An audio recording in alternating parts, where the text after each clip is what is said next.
This is MTG Burgeoning, and in this video we are going to update and upgrade our Jenson Carthalion Druid Exile WUBRG EDH deck.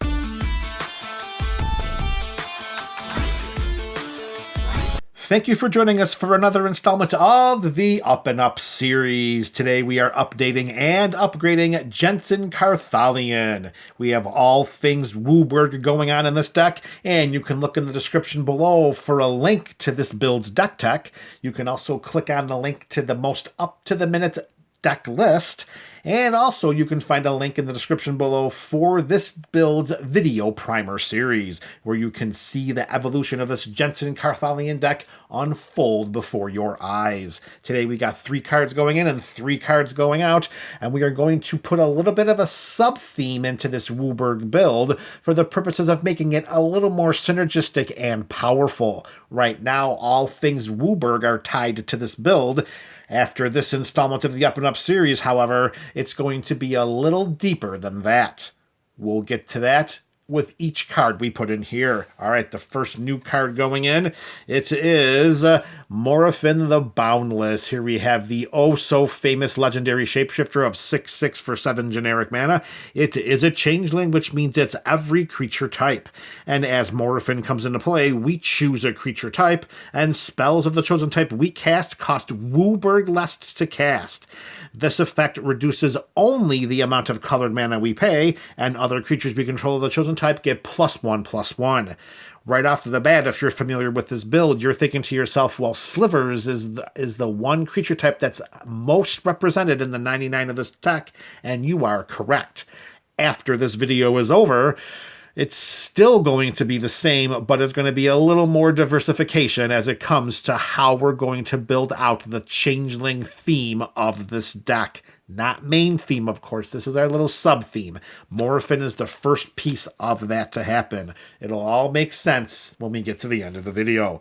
With Moraphin going in, it's going to replace Niv-Mizzet Reborn. Here we have Nivi for WUBRG mana, 6/6 flying dragon, and when Nivi comes into play, we reveal the top 10 cards of our library, and for each color pair, otherwise known as for each guild, we choose a card that's exactly those colors from among them. We put the chosen cards into our hand and the rest on the bottom of our library in a random order. Nivi was first shoe planted into this, shoe planted, that doesn't sound right. What is that? Not shoe planted. Somebody help me out here. Shoehorned, that's the word. Nivi was originally shoehorned into this build's initial construction because, well, we needed to fill out our number of WUBRG creatures. However, WUBRG is starting to become more and more popular, and Wizards keeps printing them WUBRG creatures, so Niv is going to have to go. Yes, investing our WUBRG mana for a 6/6 flyer is not terrible, but its Enter the Battlefield trigger is going to miss a lot in a deck that's dedicated to casting 5-color spells, and because of Nivi's initial shoehorning into this build, we had to pick a few spells that were, 2 colors to somehow try to get some card draw off of his Enter the Battlefield trigger. Well, that's no longer the case, so we can open up ourselves to more diverse removal and disruption spells in the future. Moraphin will do more for this build than Nivi can do, and we're going to see exactly through gameplay if that theory is correct. All right, card number 2 going in. It is, you knew it was going to happen. When we started talking about Moraphin and Slivers, you knew it was only a matter of time until this WUBRG biologist entered the 99 of this build. Welcome, Ruka Biologist. It's a 3/3 human wizard for, of course, that WUBRG mana. And when Ruka enters the battlefield, we choose a creature type. Slivers we control and non-token creatures we control are the chosen type in addition to their other creature types. The same is true for creature spells we control and creature cards we own that aren't on the battlefield. So Ruka, outside of its direct ties to Slivers, has some shades, some semblance to Maskwood Nexus. which is an artifact that everyone out there in Commander Land is probably very familiar with. We can also pay 3 generic mana and tap this Biologist to create a 1/1 colorless Sliver creature token. So similar with Morothin, Ruka Ramal is going to help synergize all of our WUBRG creatures together, because we are going to be able to gain some connections and interplay with the different creatures that are in this deck. Remember, we also have an elemental theme that could happen because we have Horde of Notions. Don't forget about that. I think that's the legendary elemental that I'm thinking of that can bring the creatures back from the graveyard. Yeah, we could do that. There's going to be a whole lot of shenanigans involved with the creature types, and Morothin and Ruka Ramal are going to be big proponents of those changes, or of those synergies. With this WUBRG Biologist going into the deck, coming out is going to be Fusion Elemental.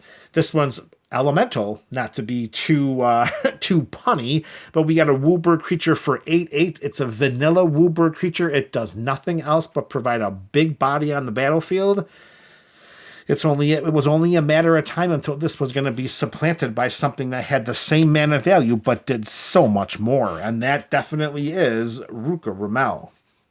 All right, our last card going in, which is going to tie all of our synergies together. Then it began with Morothin, continued with Ruka Ramal, and it's going to exclamate point with Maskwood Nexus. I knew you saw that one coming when we started to liken the similarities of the previous card to Maskwood Nexus. You were probably thinking to yourself, well, why don't you just throw Maskwood Nexus into the deck? I don't think I like your attitude. We're going to put both of them in there.